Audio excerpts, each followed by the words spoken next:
ꯑꯗꯣ ꯑꯩ ꯊꯝꯃꯒꯦ ꯌꯥꯔꯕꯣ ꯊꯝꯃꯣ ꯊꯝꯃꯣ ꯑꯣꯀꯦ ꯃꯇꯥꯎ ꯑꯗꯨꯗꯤ ꯊꯝꯃꯦꯀꯣ ꯑꯗꯣ ꯑꯩꯁꯨ ꯃꯥꯒꯤ ꯑꯇꯩ ꯀꯩꯀꯥ ꯁꯤꯟ ꯂꯥꯡꯕꯒꯤꯗꯣ ꯉꯟꯅ ꯃꯁꯥꯗ ꯈꯔ ꯄꯤꯅꯤꯡꯕꯅꯤ ꯃꯥꯅ ꯃꯅꯤꯡꯇꯝꯅ ꯑꯄꯥꯝ ꯑꯄꯥꯝꯕꯗꯣ ꯇꯧꯖꯅꯕ ꯌꯥꯔꯦ ꯌꯥꯔꯦ ꯑꯗꯨꯒꯤ ꯀꯩꯝ ꯋꯥꯕꯤꯌꯨ ꯍꯥꯏꯗꯤꯀꯣ ꯅꯪ ꯑꯗꯨꯝ ꯆꯨꯝꯅꯅꯦ ꯂꯦꯝꯅ ꯂꯩꯔꯣ ꯂꯥꯏꯖꯒꯤꯗꯤ ꯏꯀꯨꯕꯣꯛ ꯏꯇꯨ ꯂꯩꯔꯤ ꯀꯩꯝ ꯋꯥꯔꯨꯅꯨ ꯅꯪ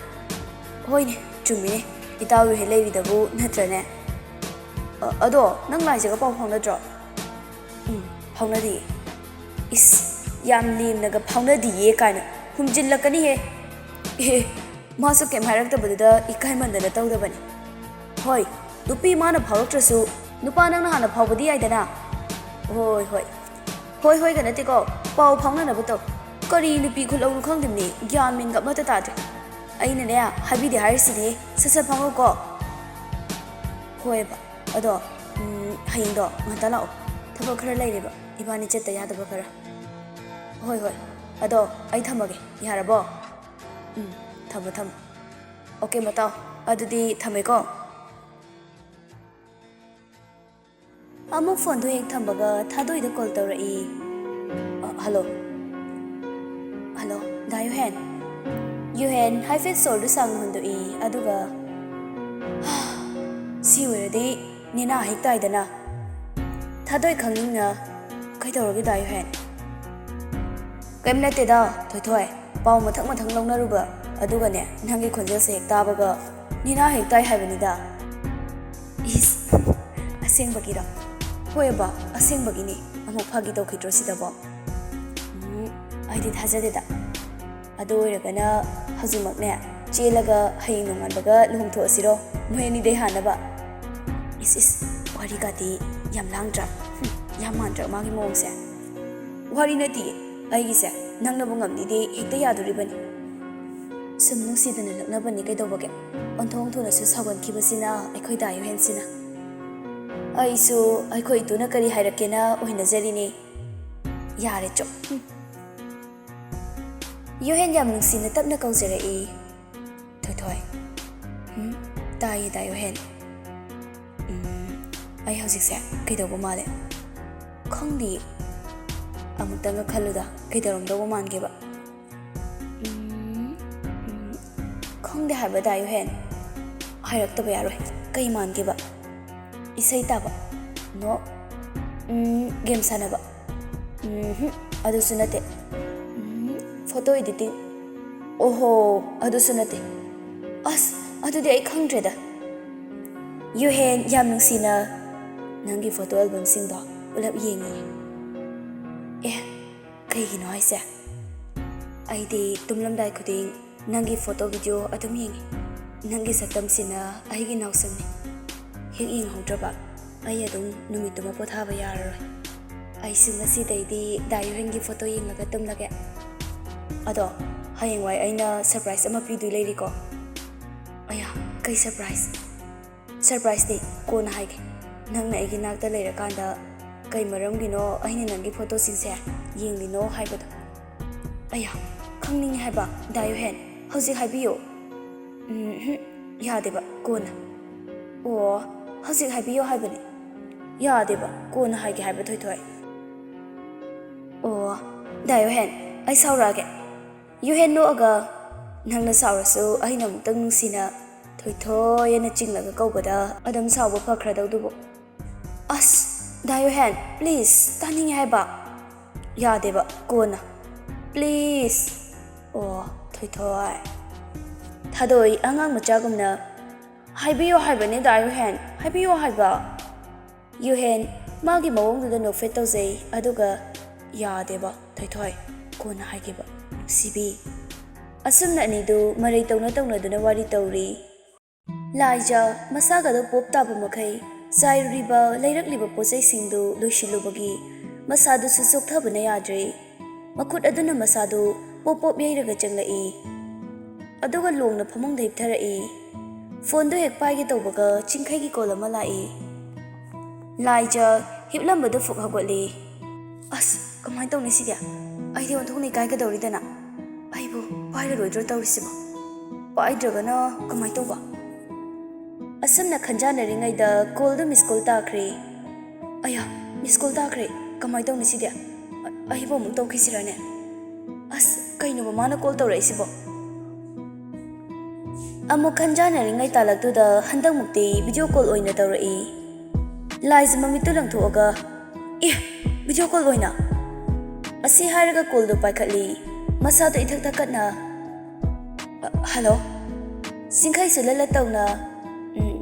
ꯊꯕꯛ ꯆꯤꯟꯕ꯭ꯔꯣ ꯂꯥꯏꯖ ꯃꯃꯥꯏꯗ ꯍꯥꯏꯐꯦꯠ ꯅꯣꯟꯊꯔꯒ ꯆꯤꯟꯗꯤ ꯁꯤꯡꯈꯩꯅ ꯑꯃꯨꯛ ꯑꯗꯨꯒ ꯀꯩꯒꯤ ꯑꯩꯒꯤ ꯀꯣꯜ ꯄꯥꯏꯗ꯭ꯔꯤꯕ ꯍꯥ ꯄꯥꯏꯕ ꯅꯪꯍꯧꯗ꯭ꯔꯦ ꯁꯤꯡꯈꯩ ꯃꯥꯒꯤ ꯃꯑꯣꯡꯗꯨꯗ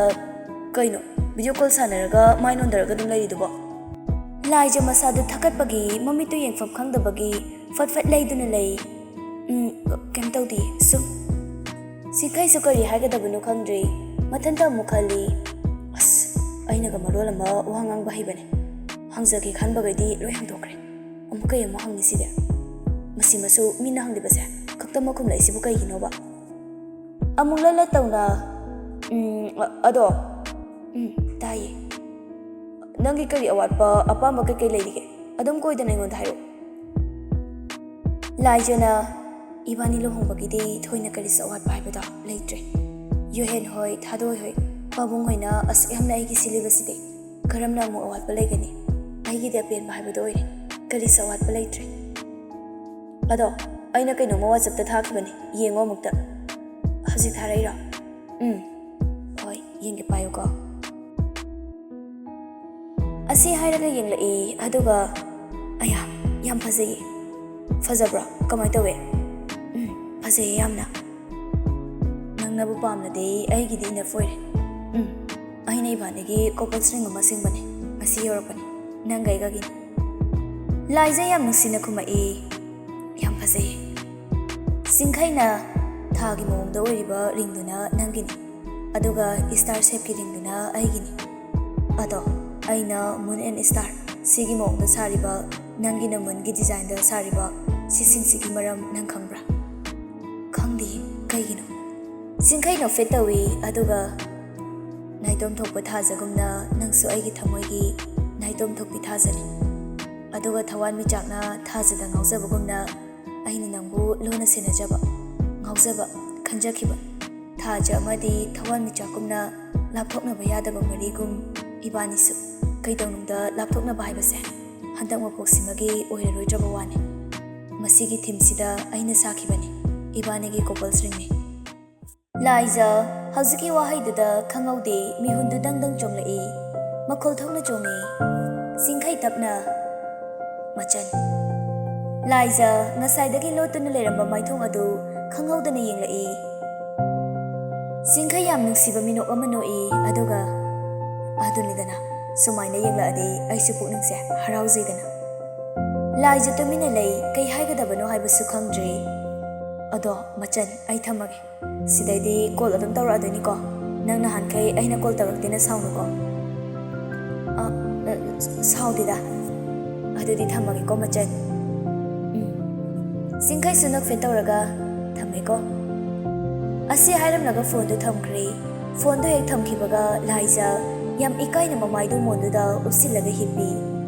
ꯃꯃꯥꯏ ꯃꯃꯤꯠ ꯈꯪꯗꯅ ꯂꯣꯏꯅ ꯉꯥꯡꯁꯪ ꯉꯥꯡꯁꯤꯜꯂꯛꯑꯝꯃꯤ ꯃꯈꯨꯠ ꯑꯅꯤꯗꯨ ꯃꯃꯥꯏꯗꯨꯗ ꯊꯝꯃꯒ ꯑꯌꯥ ꯃꯆꯟ ꯀꯥꯏꯅ ꯍꯣꯏꯃ ꯑꯩ ꯉꯥꯎꯔꯤꯗ ꯁꯤꯗꯤ ꯇꯁꯦꯡꯅ ꯁꯣꯝꯗꯁꯨ ꯁꯤꯡꯈꯩ ꯂꯣꯡꯅ ꯐꯃꯨꯡꯗꯨꯗ ꯍꯤꯞꯄꯤ ꯑꯗꯨꯒ ꯃꯈꯣꯏ ꯑꯅꯤꯒꯤ ꯀꯣꯄꯜꯁ ꯔꯤꯡ ꯑꯗꯨ ꯌꯦꯡꯉꯤ ꯑꯗꯨꯒ ꯑꯩꯒꯤ ꯅꯨꯡꯁꯤꯕꯁꯦ ꯀꯨꯏꯅ ꯂꯣꯠꯁꯤꯟꯗꯨꯅ ꯊꯝꯕ ꯑꯩ ꯄꯥꯝꯗ꯭ꯔꯦ ꯅꯐꯝꯗꯁꯨ ꯑꯩꯅ ꯀꯌꯥꯒꯤ ꯃꯇꯤꯛ ꯅꯨꯡꯁꯤ ꯍꯥꯏꯕꯁꯦ ꯑꯩ ꯇꯁꯦꯡꯅ ꯃꯌꯦꯛ ꯁꯦꯡꯅ ꯎꯠꯄ ꯄꯥꯝꯃꯤ ꯑꯩ ꯅꯪꯕꯨ ꯌꯥꯝ ꯅꯨꯡꯁꯤꯌꯦ ꯂꯥꯏꯖ ꯂꯨꯍꯣꯡꯕ ꯃꯇꯝꯅꯒ ꯁꯨꯝ ꯁꯨꯝ ꯅꯛꯁꯤꯜꯂꯛꯄꯅꯤ ꯃꯔꯥꯡ ꯃꯔꯥꯡ ꯇꯧꯏ ꯑꯗꯨꯒ ꯃꯤꯄꯨꯝ ꯈꯨꯗꯤꯡꯃꯛ ꯃꯊꯨꯝ ꯃꯔꯥꯡ ꯍꯧꯔꯝꯃꯤ ꯅꯨꯃꯤꯠꯇꯨ ꯍꯌꯦꯡ ꯍꯩꯖꯤꯡꯄꯣꯠꯅꯤ ꯍꯥꯏꯕ ꯅꯨꯃꯤꯠꯇꯨꯗ ꯁꯤꯡꯈꯩ ꯑꯃꯗꯤ ꯃꯍꯥꯛꯀꯤ ꯑꯄꯣꯛꯄꯤ ꯃꯃꯥ ꯊꯝꯕꯥꯜꯒ ꯄꯨꯟꯅ ꯂꯥꯏꯖ ꯍꯣꯏꯗ ꯂꯥꯛꯏ ꯊꯝꯕꯥꯜꯅ ꯃꯃꯧꯒꯤꯗꯃꯛ ꯄꯨꯖꯔꯛꯂꯤꯕ ꯔꯥꯅꯤ ꯐꯤꯁꯤꯡꯗꯨ ꯌꯦꯡꯍꯜꯂꯝꯃꯤ